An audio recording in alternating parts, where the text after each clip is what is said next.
Hello, Allegheny Trail friends. How we doing out there tonight? Got a great episode for you. Got some updates, got some housekeeping, super special guest tonight. Obviously, I want to introduce Justin, my co-host, Section 4 coordinator and vice president of the Allegheny Trail and the governing body with Vista on that. We also have Julie, Jester, Gayheart with us tonight. Let's kick off a few updates, what we got going on. We can talk about some trail work days we've been having, Justin, things happening throughout the trail, as well as a couple challenges, some big party events. And Julie's got a couple things up her sleeve tonight, too, she wants to reveal on behalf of the trail. So what's been going on with you in your section, Justin? Well, I've been working up on 4 North the last 3 weekends or so. Been clearing south of the Graham Shelter, getting that section ready to go for this summer. It's been a notoriously troublesome section for a lot of hikers, and it's just difficult to access. Just getting up there is a challenge with the forest roads and how rough the roads are. Fortunately, I've had some time to get up there. We've been clearing out blowdowns, brush, and blazing that section. So that'll definitely improve Section 4 for this coming hiking season. So when you say we, is that you and Molly? Yeah, it's been me, Molly. My wife's come up with me. She's rode up to the top of the field. She's kind of just sat out there and kind of been the camp cook for me. So it's just been a little bit, just mostly me and my wife, Tiffany, up there. And of course, Molly's been with me every time. So. Awesome. Well, we appreciate you and having that all go on. We had a big event this past weekend up in Section 1 called Spring the Trail, and that's helping prep for the big Cheap Fest. It's a big festival, a kayaking festival, and to even get to view any of that race, you have to walk on the Allegheny Trail. So we partnered with Friends of Cheat and a 3-day work event up here. A couple new kiosks out there for you guys and listeners. We got a new trailhead in, lots of maintenance. We had, I think it was maybe 15, 16 volunteers come out for 3 days and put in 10-hour days. I mean, come on, right? There's massive improvements with that. So excited to go up and actually check some of that out myself because I couldn't make that one. Some of these volunteers are actually putting hours in of work and hiking for the 50 on 50 challenge. So we've got several people cranking their way up. Again, the 50-50 challenge for those of you that are new, it's 50 hours you can donate of volunteer time. Doesn't have to be on trail. It could be the camp cook. It could be administrative help. Or you could do 50 miles on the trail, or you could do a combo. And so you go to our website, you hop on the store, you buy the 50-50 challenge for $10.50, and you get some really cool swag. I don't have it with me tonight. That's my fault. But basically, you get some one-of-a-kind stickers that Marissa helped create and design. Tiffany, Justin's wife, helped design a lightweight sport towel. Don't worry, ultralighters, it's for you. I swear it's super light. And we've got a koozie and a cork coaster. So that's pretty cool if you're interested in that stuff. And while we're on the housekeeping, we've got our 50th anniversary coming up in September. So that's September 6th, 7th, and 8th in the middle of nowhere, almost the trail. Your cell phone will not work. And that's the point. But that's at Green Bank Observatory coming up. And you can find all those resources in the show notes as well as on our website. Go to hikethealleghenytrail.org. And then Julie, let's turn it over to you and a couple little pieces of magic you have up your sleeve. I don't know about magic, but I guess we'll call it that. But good evening, everybody. Julie Gayheart here, or Jester. One thing I want to say, actually, I have 3 things. But the first thing I want to say, and I have failed to do this every time that we have had a show, I have been doing some research and some investigating, and I have concluded that the Allegheny Trail podcast is the first podcast every Allegheny Trail supporter, hiker, community person, business should be proud of the fact that this is the only podcast by a trail organization. So there are a lot of board members from other trails. They go on other podcasts. They are guests, but they don't actually host a consistent podcast each month, giving individuals information about the trail, sharing what's going on in the state, West by God, Virginia, So I am proud to be part of the first trail organization that I can find that actually has their own consistent podcast. Really proud to be part of that. And I already screwed up the episode because I had this picture showing right when we went on. And there is a new medal in town by Hiker Medals. And Nicolle, you want to chat about that for a second? Sure. We're super excited about this. Partnering with Hiker Medals is just an amazing opportunity. For those of you that don't know, hikermedals.com, check it out. They've got their podcast as well. We want to support them where we can. Justin, why don't you I'll turn this over to you though and talk about, really give some details for our listeners. Wim did a really great job in designing this hiker medal. You can see on the front, we have Hanging Rock Raptor Observatory on the side, which really looks like it's going to have a nice texture look to it. Then we have the red line of the Allegheny Trail going straight up the top or middle from the bottom up to the top there. Along with on the right side, we have a tree with a yellow blaze on it, which really gives it a good look to it. And our logo is at the bottom part of it with a little bit of valley in the background. So I think it's going to look really great when it's done. I'm looking forward to seeing this. For sure. And for those of you that aren't familiar with East Coast hiking, the Appalachians are the lungs of planet Earth, believe it or not. And so that hiker medal had, our logo is a yellow blaze. So that yellow blaze is going to be etched on an oak tree. So think of those beautiful ornate lines in the bark of an oak tree that keeps the planet healthy and alive. So that was really something new for Wim. And he was actually challenged by putting that together when we had that request. So super excited about that for sure. Yeah, really cool. And here's a hint. You can get a one-time discount. And I will make sure all of this is in the show notes of the audio version and over on YouTube. If you go to hikermedals.com, your first purchase, you can get a 10% discount if you use the code Jester in all caps, Jester. So take advantage of that. Get yourself the Allegheny Trail medal. There's other medals on there as well. I think now Wim has well over 50 medals. He's an amazing small business owner and entrepreneur and his business is really thriving. So I'm excited about that. But I'm also extremely excited about the Hike the Allegheny Trail trailer that we are showing right this second. And y'all, we will be back and talk about that here shortly.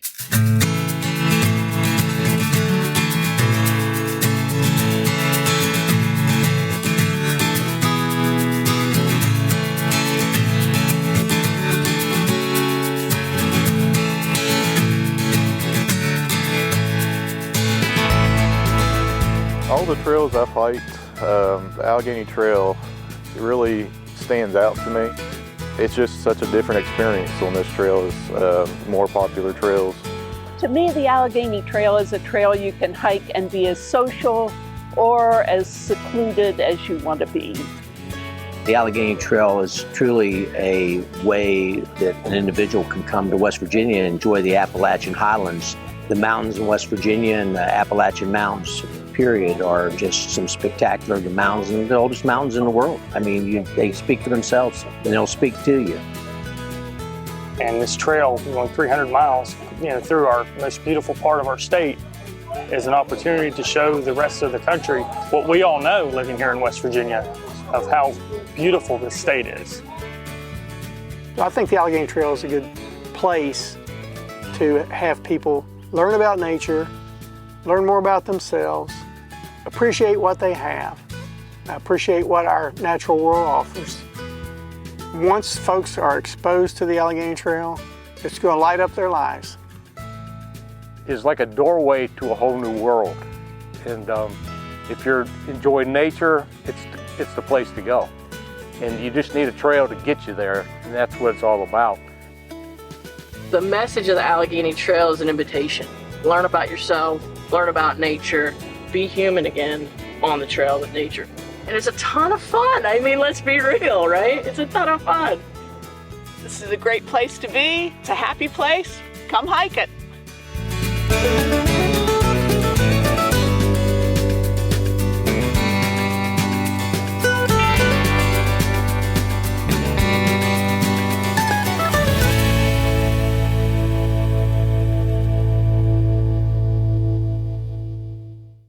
right, we're all back. Nicolle, turn it over to you.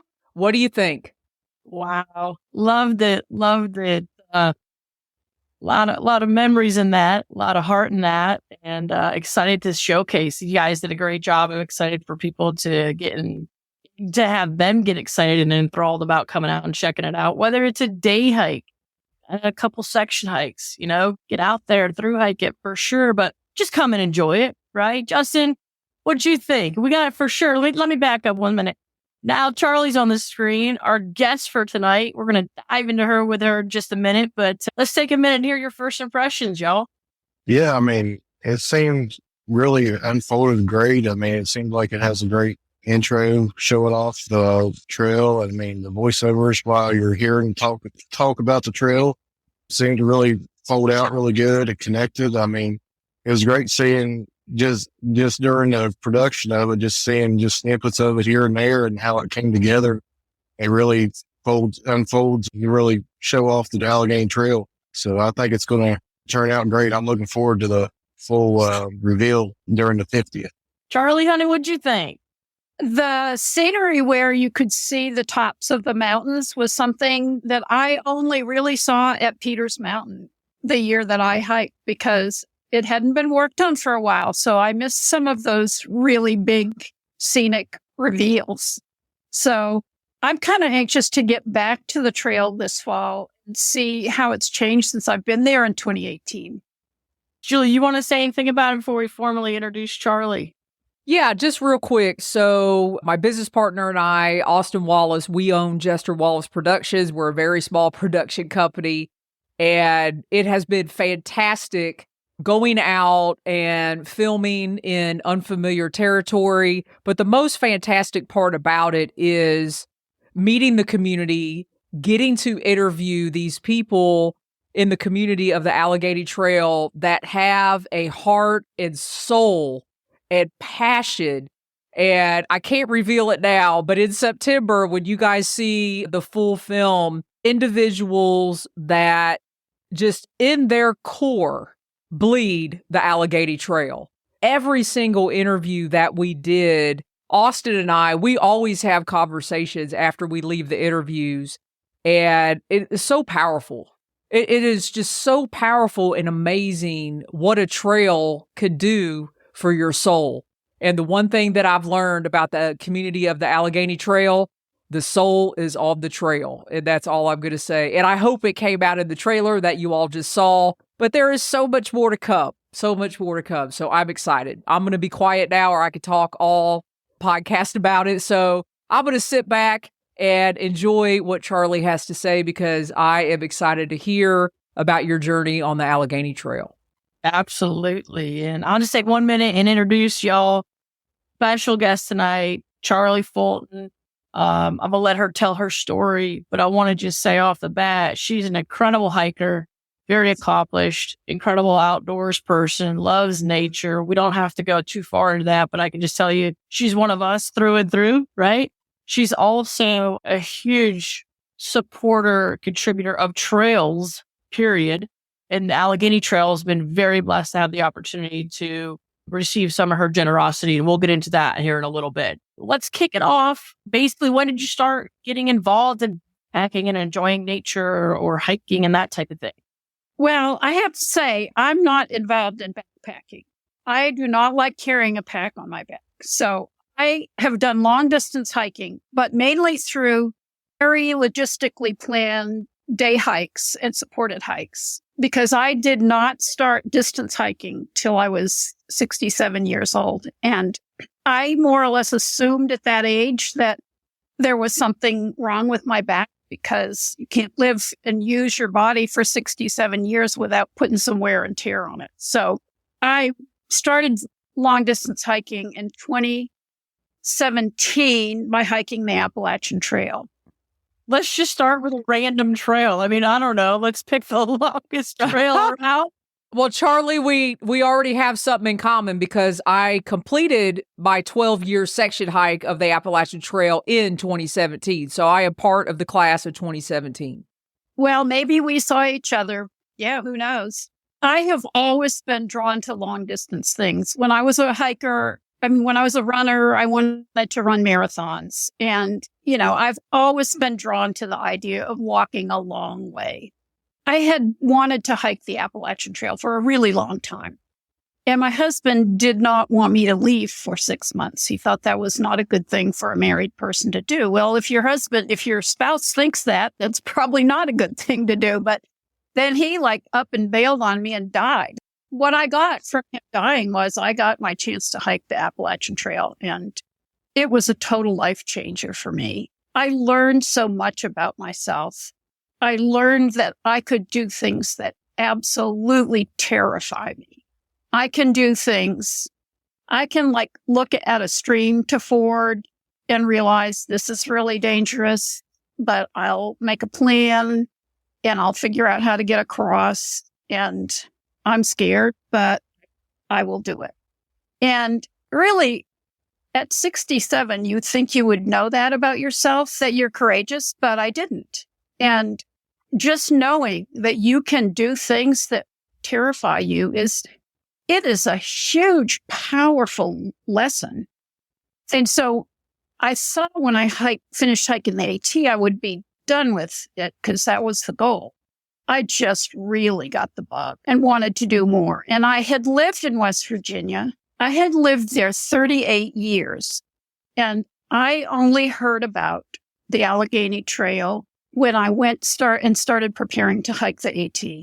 I met some people who had been hiking the Allegheny Trail. And even though my husband and I had done a lot of camping in the state parks and we hiked in the state parks, I just never came across the Allegheny Trail. And when I came back from the AT, I thought, well, it'd be a shame to have this 300-mile long trail in your backyard and not hike it. So my next plan was to hike the Allegheny Trail as kind of a farewell to West Virginia because I had decided I was going to leave and move closer to family. And so I sort of did it as a goodbye tour. It's such an extraordinary trail. It just reminded me all over again about how wonderful the people in West Virginia are and what a treasure trove of wildlife and wildflowers and interesting places and really kind-hearted people. It was really an amazing experience. I appreciate those words of compliment for sure. Charli, tell us for our listeners, you started in 2018, the Allegheny Trail, is that correct? Yes. And okay. I did that when I hiked the Appalachian Trail. I did it with a group and we had a support van that would meet us at a road crossing at the end of every day. And so we were on a schedule. We walked an average of 15.7 miles a day. We camped a lot of illegal places because a lot of places along the road are not legal. It allowed us to leave our camping gear and equipment in the van. And all we had to carry was a day pack. So I never had to carry more than about 10 pounds or so, like your snacks and your rain gear and your first aid kit and water. Part of what was different about the Allegheny Trail was there are parts that cannot be done that way. So my plan was to hike it, and I got out my maps. I made myself an itinerary, and I put where I was going to go, like how many miles, and driving directions of where to leave my car. And so my friend Arlene from California came. And another of my AT buddies, and we had two cars, and we would position the car at the end point, and then we would start out and hike to that point. And at the end of the day, we'd go back and get the other car and move it forward, and we would camp somewhere near where the end point was. Pretty often there were campgrounds. We stealth camped a few places, but there were some nights we really did have to backpack. And that was harder because I'm not used to carrying 30 pounds. But we stayed in a wonderful shelter, and I can't remember which one it was. I remember we got in kind of late. It was the same day I saw this amazing bright blue crawdad.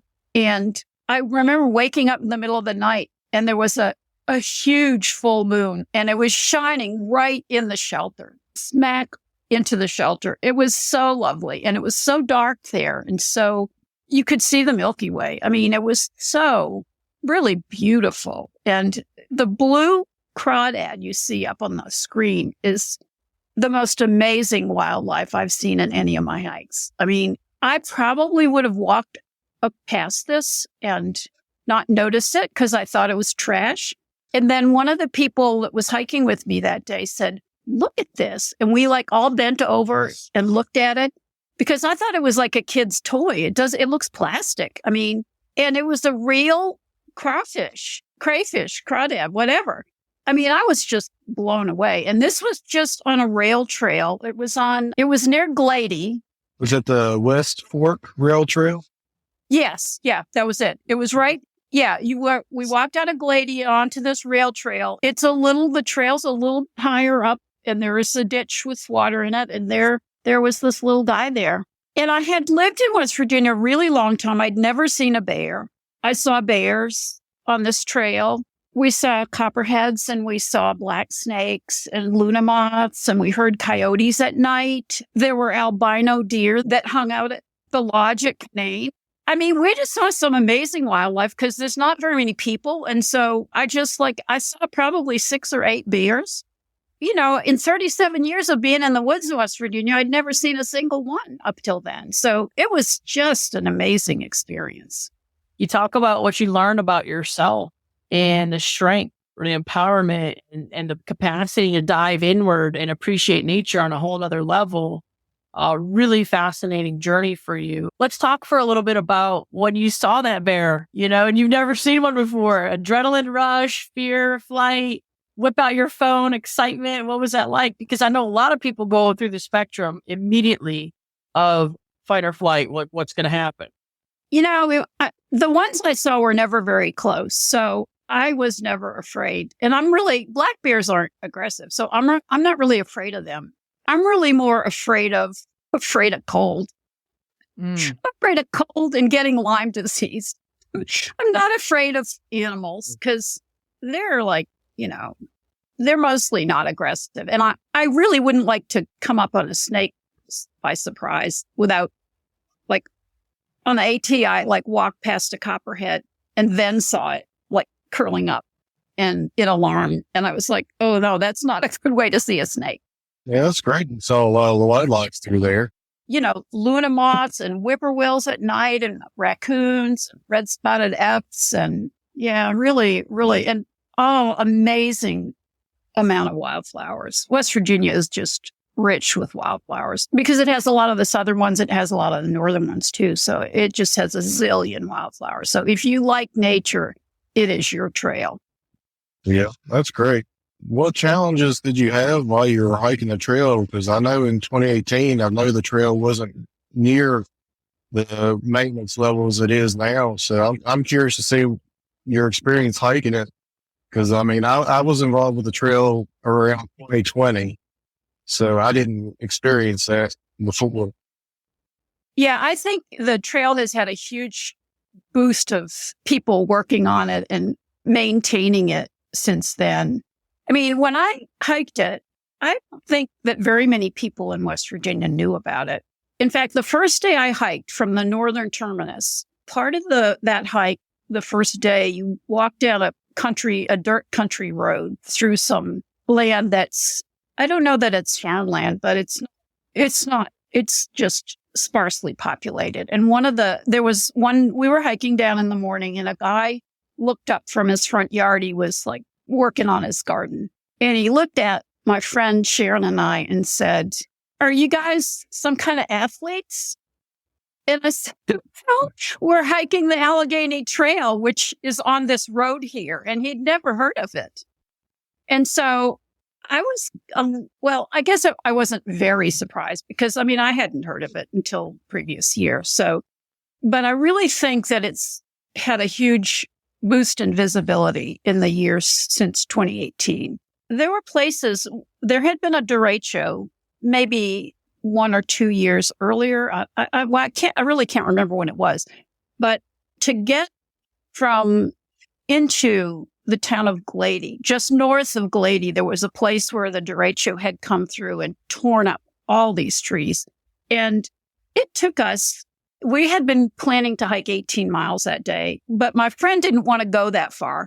And I realized, and really it was really good that we broke it down into 2 days, because the 9 miles we hiked took us 7 hours to do, because there were so many trees that were down and so many of the trees that had the blazes painted on them that were down that well, for one thing, you're having to go around and climb over and through and under trees, but also you have to try to figure out where the trail is when the trees with the blazes are not there anymore. There were several places where the trail was almost impossible to follow. So one day we were hiking, and I'm just going to chime in for 1 second for our listeners who don't know what a derecho is. That is straight line winds, 80 plus miles an hour, typically is what I've understood that being. I was going to say the listeners and Jester.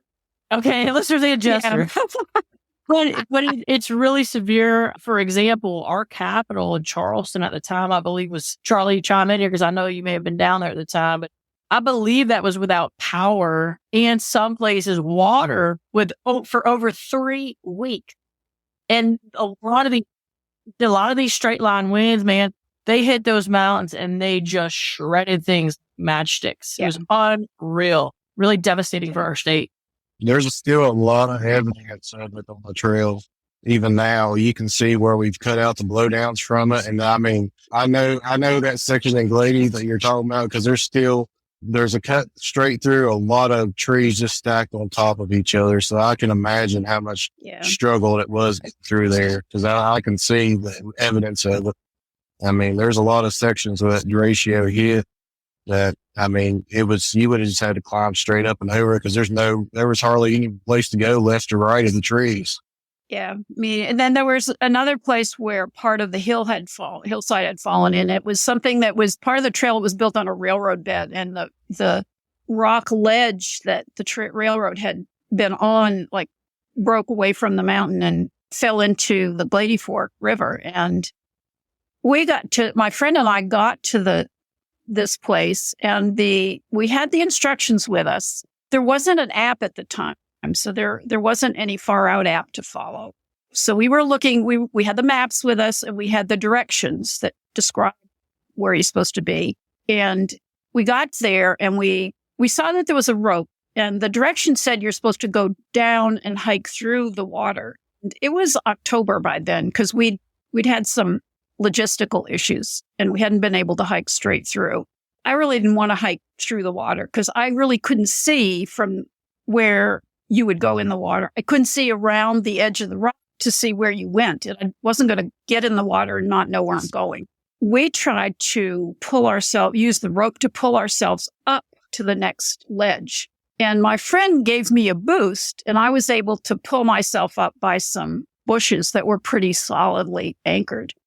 And I got up on that ledge and I could scramble across to the other side. But my friend, she could not pull herself up without someone to give her a boost. And we spent an hour there at that place, which I've seen the pictures on the website now and on the Facebook page, and it's like beautifully redone. I mean, and we spent an hour there. And, finally I said, Sharon, if we fall and hit our head on these rocks, we're going to be seriously hurt. We should turn around and go back to the car. So we turned around, and the next day, so this was the last section I had left to do.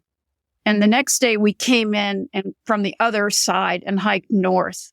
And we hiked north till we got to the same section we'd gotten the day before and finished it that way. But there was no way that was, it would have been passable in the summer. But there were lots of really difficult places. And one night, my friend Bill and I got stuck overnight when we hadn't planned to stay out overnight. And we ended up staying out with just our space blankets and our ponchos, our rain ponchos. And that was an adventure it was not really on my bucket list. Let's put it that way. And it was from our own sheer stupidity. We got to a place where the map looked like the trail followed right alongside the Glady Fork River, like right by the embankment, it looked like.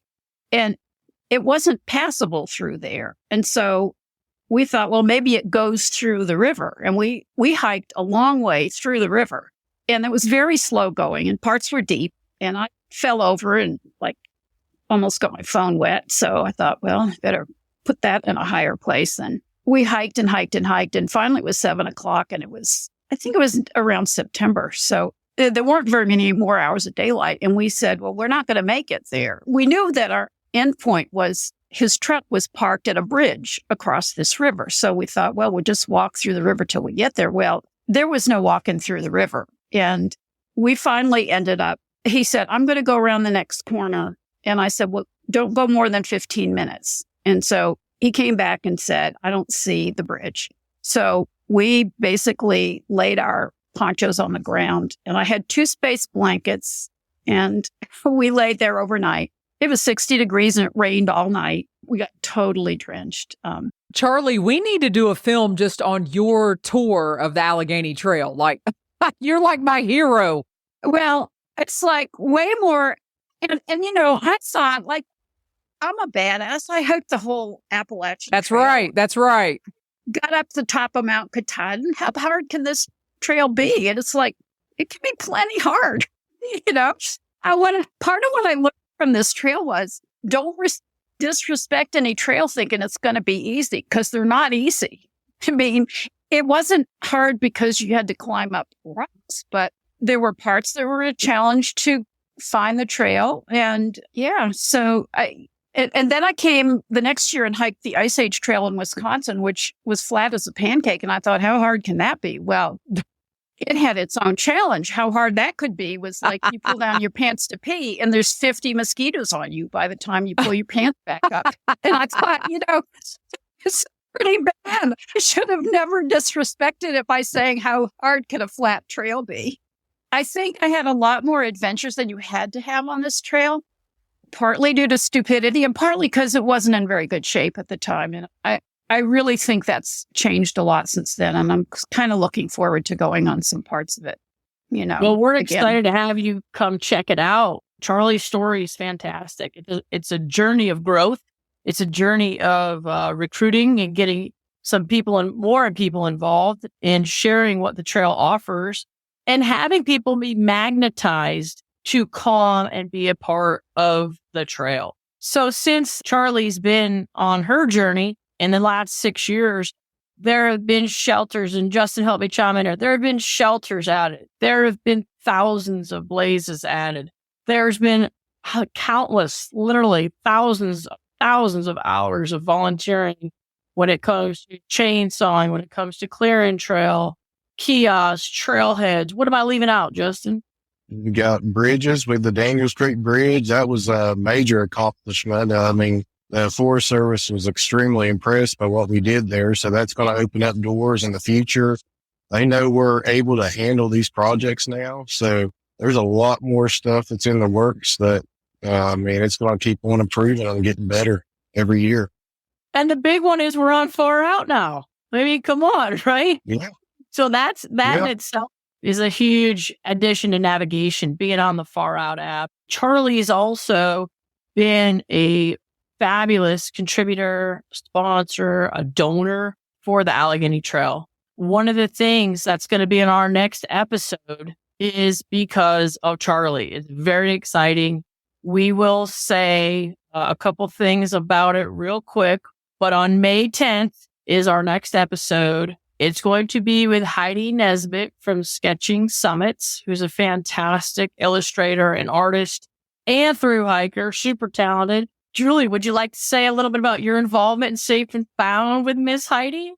Yeah, so you guys have heard me say this on here before. My partner and I, Austin, our business, Jester Productions, we produced a film titled Safe and Found, all about hiker safety, preventative search and rescue, and what it's like to work on a search and rescue team in your local area. And Heidi fantastically not only created the thumbnails for the film and the trailer, but she also created 10 separate pieces of art that we digitized and added to the film. So Heidi not only is an exceptional artist, but she is also an exceptional digital artist. And I know for an artist, it's hard to do both, and most people don't. So she can do digital art. She paints fantastic murals, hand paintings, and I'm not an artist and I don't know all the technical terms, but I am excited to hear her live on the next episode. But by the time this episode comes out, you guys will be able to go back either on your podcast app or on YouTube and watch that episode if you haven't done so already. So I'm excited about that. So true. So true. And we're blessed to have Heidi involved. And y'all, I forgot the order, so this will be great. I'm excited for y'all to hear what that's all about too. But, trails don't maintain themselves. We talk about that. Here's an opportunity for someone like Charli who hiked it, who saw the vision of artwork, who has had the opportunity to be generous to this trail and is excited about the vision, like her vision, right? To help the trail grow in a multitude of capacities and to help reach other people that aren't necessarily already involved in the outdoor world or have the capacity to come and enjoy nature as much. They're going to have an opportunity now because of Charli's vision and generosity. And so as we begin to close this episode out, we thank y'all for listening. I'm going to turn it over to Justin for a second and let him kind of close us out if he has any last minute thoughts. Yeah, it was really great listening to Charli's stories from hiking in 2018 because just like Handlebar episode that we had, I was only been part of the trail in 2020, so listening to stories of people earlier than that and their experiences on trail is really great. And with what Charli's helped us with doing and going forward, it's great to have her on here, and I really enjoyed listening to her. We're going to have an opportunity to turn it over to Charli for her closing thoughts. And again, Charli, we thank you so much.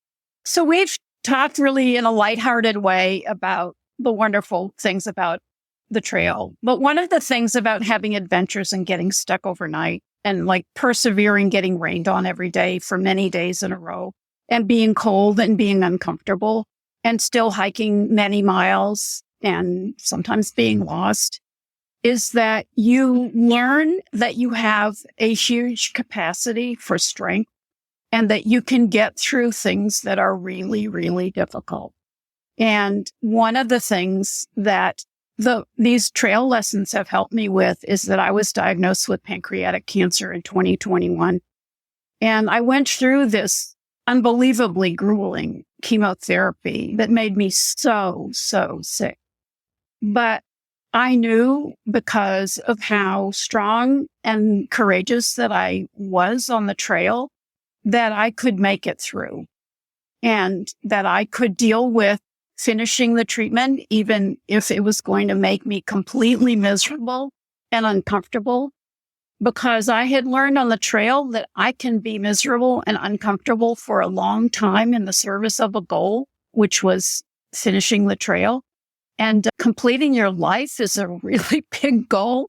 So I got so much more out of hiking these trails than I can even express in words. Very powerful words there. Charli, we thank you so much again for that interpretation, that view into your life and the journey that the trail has brought to you. So thank you all. Powerful. Take it in. Figure out how that can be applied to your life, to your friend's life, maybe a family member that's going through something. And that's a big lesson for us all. So we thank you again. And without further ado, Julie, Justin, Charli, thanks for a great episode, y'all. On that note, it's hard to say, but happy trails and let the trail teach you something today.